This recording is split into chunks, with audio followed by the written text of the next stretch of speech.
In this video, we'll be going over the best counter weapon builds for Elimination. And these are the weapon mods you will need for the minigun. Improved rate of fire, extra damage, armor breaker, extra damage again, and hot bullets.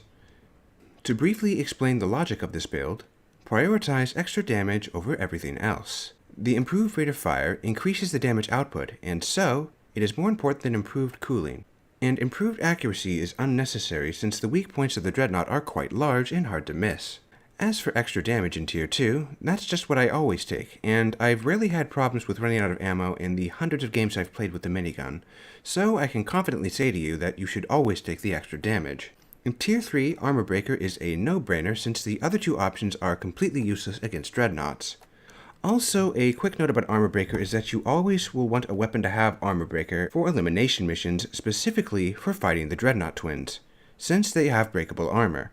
In Tier 4, Lighter Barrel Assembly isn't a bad choice, but since you want to prioritize the extra damage, I'd say that the Variable Chamber Pressure is better. In Tier 5, I'm going to place Aggressive Venting and Hot Bullets at the same value for elimination, but personally I prefer Hot Bullets, so that's what I'm going to put down. Also, the best minigun build for elimination missions uses the same setup, but with the Leadstorm overclock. And for a quick note about Leadstorm, you can actually move while firing the minigun, you just have to jump while doing it, and it's a little tedious admittedly, but it is perfectly possible. For the Bulldog, you will want extra accuracy, extra damage, extra weak point damage, extra ammo, and neurotoxin. You're going to want to use this weapon setup for the other Bulldog builds that use overclocks as well. I will cover the overclocks in a minute, but first I'm going to go over the logic for the Bulldog setup. So, why the extra accuracy over the faster reload? There are two reasons.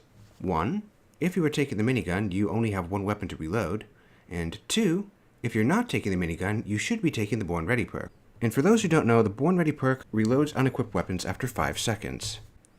Going half and half with the extra damage and extra ammo is generally your best option, since you also have to deal with regular bugs in elimination. You're really going to feel the lack of ammo if you go double damage. Also, going double extra ammo is just unnecessary. Hollow point bullets are a no-brainer for fighting Dreadnoughts, since they're primarily vulnerable in their weak points.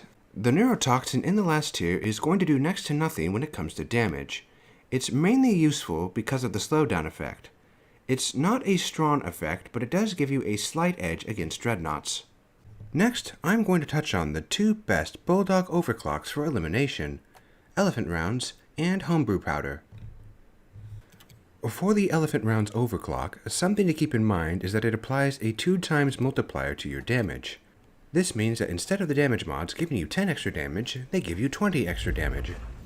This makes it somewhat reasonable to go full extra damage if you want, although you might struggle with ammo if you're on a full team. Also, since it has a high spread per shot, in order for you to shoot off your 3 shots quickly and accurately, you need to be very close to your target. Next we have the Bulldog with Homebrew Powder.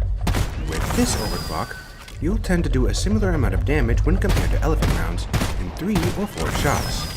While both the Bulldog overclocks are excellent for elimination missions, personally I prefer the Homebrew Powder setup.